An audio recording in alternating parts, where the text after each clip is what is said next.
Hi everyone, happy Tuesday and welcome back to Balanced Literacy. Today I chose another poem to share with you, and I chose this poem because I thought it was really funny and I thought it was kind of cool to see all the different types of ties that this author comes up with. Now, this poem is called a list poem, and what that means is that the author kind of writes a list. It's exactly how it sounds. So the author will list some things, either people, places, or things, and they will list those things in a creative way, in a kind of a fun way. And in list poems, they will usually tell us what the poem is going to be about, and what the list is of in the title. So let's look at this title and see if we can figure out what the author might list in this poem. The title is My Teacher's Ties. What do you think might be, what do you think this poem might list? Take a look at the picture too. Yeah, I agree. I think the author is going to list different types of ties that his teacher wears or her teacher wears. Give me a thumbs up if you agree. Awesome. All right, so do you think that you could read the story with me?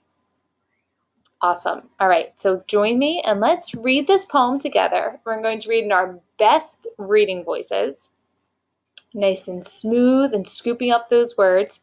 And if you're not ready to join in with me just yet, make sure you're following along and really noticing how we're scooping up those words.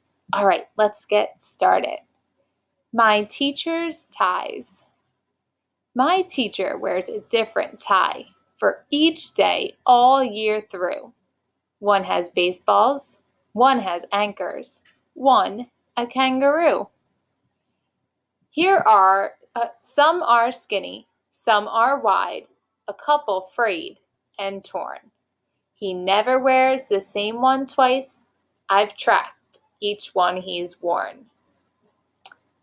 Let's stop for a second. This word, frayed. Frayed. It's kind of a tricky word. Give me a thumbs up if you've ever heard that word before. Yeah, some of you have.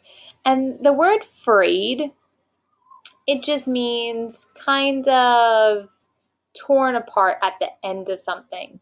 So if we take a look at this tie here, kind of has a little bit of fraying going on. It's frayed. So it's very similar to torn.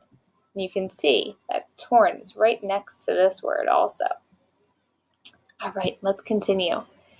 There's every kind of color, green and orange and pink and navy. One has little flecks of brown. I'm hoping that it's gravy. That's another tricky word. Flex.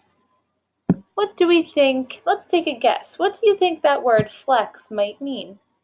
One has little flecks of brown.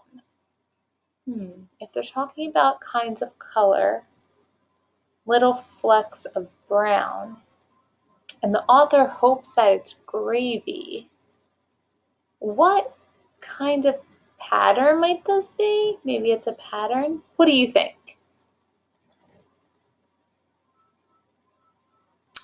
Okay, so some of you said maybe it's a small spot of color, and that's true. So kind of like a stain, if he's hoping that it's gravy, maybe he's hoping that it's just a little stain of food on his tie. Awesome job, friends. Let's continue. Some tie up in great big bows, and some are polka dotted. One still had the price tag from the men's store where he got it. He's famous for his splashy prints, like parrots and flamingos, doggies like Dalmatians, also dinosaurs and dingoes. Another few tricky words here. Splashy. Now, when I hear splash, I think of jumping in the pool or doing a big cannonball and making a huge splash. But when it's talking about ties, I don't know if I understand what the word splashy prints would mean. A print is the type of pattern a tie has. But what might splashy prints mean? Let's read to see if we can figure it out. He's famous for splashy prints like parrots and flamingos, doggies like Dalmatians, also dinosaurs and dingoes. Splashy prints. Do you have an idea? If you have an idea, give me a thumbs up and then share. Oh, some of you had some really great ideas. And some of you actually said that splashy might mean kind of like eye-catching and really out there ties. So spectacular ties, lots of different prints that would really catch your eye. Awesome job using your context clues and reading the different words that are around the difficult word to try to solve it. Let's continue. Christmas ties, Thanksgiving ties, Halloween for sure. He's got one just for Groundhog Day and one for Yom Kippur. Some kids think it's kind of strange, but I'm not one to scoff. I figure that they help to keep his head from falling off. What does this word scoff mean? I said it wrong before. Sorry, friends. Scoff. What might this word scoff mean? Some kids think it's kind of strange, but I'm not one to scoff. It means to make fun of. So the author's saying, I'm not going to make fun of him because I don't like to make fun of people. I just think that maybe the ties keep his head from falling off. Do you think that's true? Do you think the ties really hold on the teacher's head? No, of course not. Of course not. All right, friends, is there anything that you noticed about this poem that we might have maybe noticed in other poems that we've read together as well? Anything you have noticed? If you have, go ahead and share.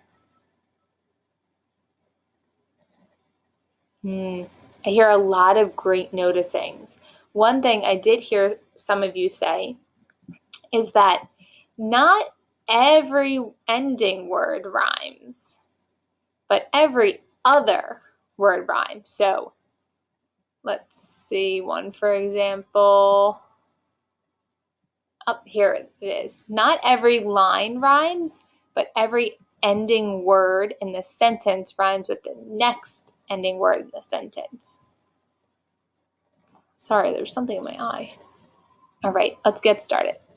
Like, for example, torn and worn, or navy and gravy. So a lot of the poems that we're reading have these rhyming words at the end. And that's kind of how these authors make these poems fun to read. It's kind of like reading a mini story all in just one little short page.